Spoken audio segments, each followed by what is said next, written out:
Welcome back to the Broadman Word, and we are continuing on with the book of Ruth, but we're really going to start seeing a turn in this book when it comes to how do we see joy in the Christian life? And yes, there's a love story element to the book of Ruth, but I think there's a lot to do with joy as well.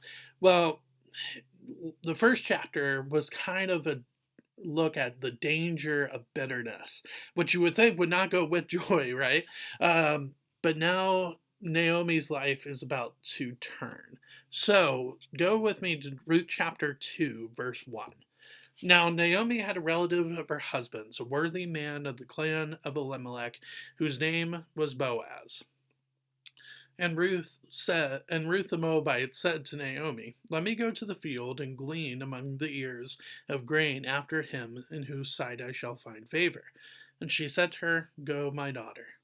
So she set out and went and gleaned in the field after the reapers, and she happened to come to the part of the field belonging to Boaz, who was of the clan of Elimelech. Now, this is really interesting because in chapter 1, at the end of chapter 1, we see Naomi not wanting to be called Naomi, which means pleasantness or pleasant, but instead being called Mara, which means bitter. And yet, the very next chapter in this book, in the very first verse of said chapter, we see Naomi being called Naomi. And so, in my mind, I'm thinking to myself, okay, she just wanted to be called bitter, but now in the very next chapter, she's being called pleasant. Why is that? It's because it's looking forward to this meeting between Ruth and Boaz and the joy that that will start to bring to Naomi's life again. And so I think that's really interesting to see from just a textual standpoint. But you also see too the the connection between Boaz and Naomi, and it is from a familial standpoint, with Boaz being a relative of Elimelech. So you're thinking to yourself, okay, why then? If that's the case, why then was she so despondent in chapter 1 over the fact that she didn't have any children to pass to marry Ruth too, if there was this man named Boaz? Well, first off, it's because that there is a hierarchy when it comes to things like this, and so if a if the husband dies in this culture, I'm not saying that this is how we should do it now, not at all. But in this culture, if the husband dies, then the wife would be given in marriage to the next of kin. Now, if there wasn't any next of kin, then you would look for what is a called a redeemer kinsman. We'll get to that later on, but that's kind of how it goes. And so it could be that Naomi, in her despair of losing her children and losing her husband, just didn't really think about Boaz at all. Or there's an idea that maybe she just completely forgot about Boaz completely. Like she didn't even know who he was. Now we'll see if that makes sense later on.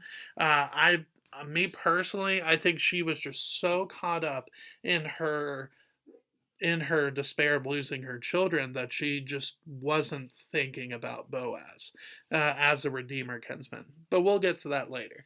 So Ruth sets to the fields to help feed them, and she goes to glean grain. So what that is, it's a tradition among the Israelites that they would allow some things to be left behind for the poor and foreigners in their country. So this was not like a abnormal happenstance. This is something that happened quite often. But yeah, so she goes out to the field that belongs to Boaz, who again at the end of verse 3 is connected to the family of Naomi. So let's pick up in verse 4. Behold, Boaz came from Bethlehem, so same city, And he said to the reapers, "The Lord be with you." And they answered, "The Lord bless you." Then Boaz said to his young man who was in charge of the reapers, "Whose young woman is this?" And the servant who was in charge of the reapers answered, "She's the young Moabite woman who came back with Naomi from the country of Moab. She said, 'Please let me glean and gather among the sheaves after the reapers.' So she came, and she has continued from early morning until now, except for a short rest." So we have this description of Ruth here, and the very first thing that is uh, done to describe her is that she's pagan. She is a Moabite woman, which again, you would think would make people hostile towards her. And but Boaz is the exact opposite. Now, I think for me, when it says in verse 7, it gives the response about what Ruth was doing there. I think that shows that, one, the widowhood of Naomi, but also of Ruth, right? Because she is a widow as well. Um, and so just the very serious situation that these two women, Ruth and Naomi, are in, I think that's kind of what that shows, and thus we get Boaz's reaction here. But you're also seeing too in verse 4 just the camaraderie between Boaz and his employees. So we're already starting to see that this is a man of high character, but he's also a man that loves the Lord as well. As we see in verse 4, the Lord be with you and the Lord bless you. So I think that's really cool to see the character of Boaz immediately being shown. So let's pick up in verse 8. Then Boaz said to Ruth, "Now listen, my daughter, do not go to glean in another field or leave this one, but keep close to my young women. Let your eyes be on the field that they are reaping, and go after them. Have I not charged the young men not to touch you? And when you are thirsty, go to the vessels and drink what the young men have drawn." Now, before we get to her response to what Boaz has said, let's talk about this. So, what is he saying here in verses 8 and 9? A lot of people think that, some people think that this is the beginning of the love story. Yes, kind of, but I think it's just Boaz looking out for somebody that's in a very dangerous situation. Because again, being a widow, especially being a young widow at this time, is a very dangerous point. Look at how he says this. Do not go in verse 8. So a very big command there. Again, not a command in like, but a very thoughtful command. Do not go. But then further on, but keep close to my young women. Verse 9. Um, have I charged the not have I not charged the young men not to have I not charged the young men not to touch you? And when you are thirsty, go to the vessels and drink what the young men have drawn. You can see that Boaz, in the moment, isn't thinking about Ruth as a romantic possibility. He's thinking about her as a protection. He's thinking of her as a protective human being. Like, he's just saying, okay, here's this young woman that I just found out is sort of in relationship with me because I'm related by through marriage to Naomi, and this is Naomi's daughter-in-law. So therefore, this is my relative Elimelech. This is his daughter-in-law, and so therefore, I need to protect her. So it's not necessarily this romantic spark right away from Boaz. He's just looking out for her as a good, godly man should do. And so I think that's really important to see, and that's really cool to see there in verses 8 and 9. Verse 10. Then she fell on her face, bowing to the ground, and said to him, "Why have I found favor in your eyes, that you should take notice of me, since I am a foreigner?" Very true statement. Again, foreigners, you would think, would not be looked at as well and would be in a very dangerous situation. And so this is a very honest question. But Boaz answered her in verse 11, "All that you have done for your mother-in-law since the death of your husband has been completely told to me, and how you left your father and mother in your native land and came to a people that you didn't know before. The Lord repay you for what you have done, and a full reward be given to you by the Lord, the God of Israel, under whose wings you have come to take refuge. Then she said, I have found favor in your eyes, my Lord, for you have comforted me and spoken kindly to your servant, though I am not one of your servants. So Boaz just he understands the huge sacrifice that Ruth made for Naomi, how much love Ruth has for her mother in law. But then also, he understands the Lord's working in this situation with Ruth and Naomi in verse 12. And so later on, verse 14, and at mealtime, Boaz said to Ruth, come here and eat some bread and dip your morsel in the wine. So she sat beside the reapers, and he passed her roasted grain. And she ate until she was satisfied, and she had some left over. When she arose to glean, Boaz instructed his young men, saying, let her glean among the sheaves, and do not reproach her. And also pull out some from the bundles for her, and leave it for her to glean, and do not rebuke her. So there's definitely some favoritism going on here. But again, I don't think it's of romantic use yet. I'm more of romantic background yet. I don't think that.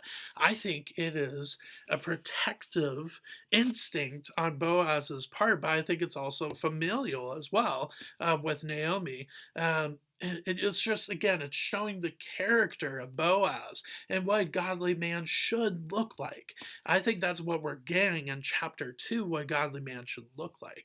But now we see how Naomi responds to everything that's happened in this one day. So, Ruth gleaned in the field until evening. Then she beat out what she had gleaned, and it was about an ephah of barley. An ephah, about 3/5 bushel. Some say maybe 20 to 22 liters. It's a lot, basically. It's a good amount of food. And so, which makes sense with how Naomi responds. Verse 18, and she took it up and went to the city. Her mother-in-law saw what she had gleaned. So, the 20 to 22 liters. She also brought out and gave her what food she had left over after being satisfied from the meal earlier on in the day. And the mother-in-law and her mother-in-law Naomi said to her, where did you glean today? And where have you worked? Blessed be the man who took notice of you. So just, yeah, that's a correct statement. I mean, she would be incredibly surprised by this because most of the time that doesn't happen. Glean doesn't usually bring in that much. But then too, she's a young widow and she's also a foreigner. None of this should happen to her. So Ruth told her mother-in-law with whom she had worked and said, the man's name with whom I work today is Boaz. Now, we start to see the turn of Naomi's life and the aspect of joy in the Christian life. Look at verse 20. And Naomi said to her daughter-in-law, may he be blessed by the Lord, whose kindness has not forsaken the living or the dead. What a turn from chapter 1. We see the danger of bitterness in chapter 1, this idea that she starts to blame the Lord for for everything that had happened to her. But now she's thinking to herself, oh my goodness, there's hope. There's hope and there's joy here when I thought that there was none. This statement here is beautiful. Look at this in verse 20 again. Look at this statement. I love this. May he be blessed by the Lord, whose kindness has not forsaken the living or the dead. That whose that word there, that is not describing Boaz. That is describing the Lord. So the Lord, who you would, again, in chapter 1 was the guy that brought all these problems to Naomi's life, is now the one that has not forsaken the living or the dead. I think this is an incredibly huge statement by Naomi. And this is huge for us in the Christian life too. When she's talking about the dead, yes, she could be talking about Elimelech, Mahlon, and Chilion, her two sons that passed. I think she is possibly referencing them in that phrase, the dead.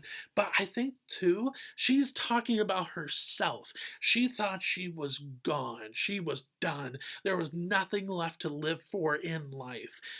It was just pointless.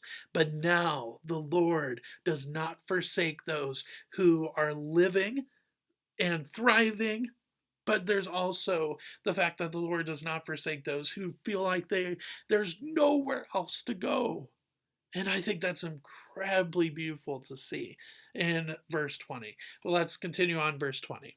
Naomi also said to her, "The man is a close relative of ours, one of our redeemers." So, one of the question earlier that I asked, I don't think Naomi completely forgot about Boaz entirely. I just think she was so swallowed up in the despair that she was feeling because of the loss of her loved ones that she just didn't think about Boaz. So I think that is kind of what we see there.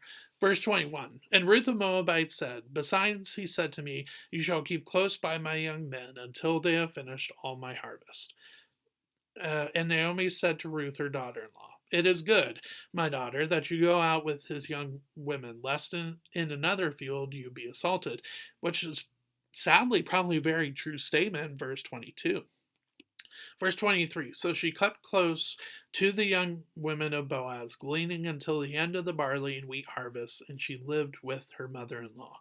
So you see this joy that starts to come back to the life of Naomi, but you also see joy in the life of Ruth, too. The fact that she is just this woman that, in all honesty, should be on the outside and be fearing for wherever she walks, basically. Um, and yet she is now under the protection of a godly man, of a godly human being. And that is what an incredible thing to see in the life in the book of Ruth. Now, obviously, this does take a turn in chapter 3 when it comes to the love story. It does get more into the love aspect in chapter 3. But I think it's interesting, though, in chapter 2, that it's not really about love, it's about joy, experiencing joy again in the life of Naomi and experiencing joy in the midst of what it means to be a godly human being in the life of Ruth, but also in the life of Boaz, too. And what a glorious, glorious passage this is. So, I will see you next week as we dive in to more of the love story between Ruth and Boaz. But we continue on with seeing the joy of the Christian life as well. So I will see you next week. However, I'll see you with Broadman Word tomorrow as well. Thanks.